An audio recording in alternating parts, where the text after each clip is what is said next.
So my name is Patrick Idoko. I'm an obstetrician gynecologist. This is the 4th year in a row that we're having this conference. The idea of a pre-conference workshop is a new thing that we introduced this year. The whole essence of the workshop is to make sure that we are able to transfer hands-on skills, especially to the young, or should I say the next generation of doctors.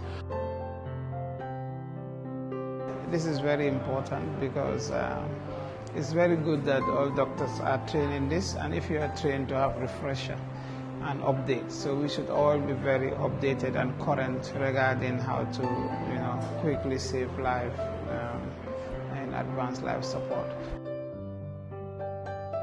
Advanced life support is something that's very important for doctors, nurses, and all healthcare providers to have that skill so that they'll be able to save lives. It's also important for everybody, irrespective of you being a healthcare provider or not, to have the basic skills to save lives. Firstly, I would like to thank Dr. Sunkari Ture for availing us this wonderful place to do the workshop here.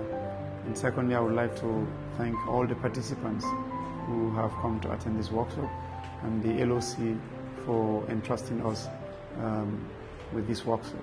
We hope the knowledge that is gained here is going to translate down to practice in our hospitals, our clinics, and our health centers.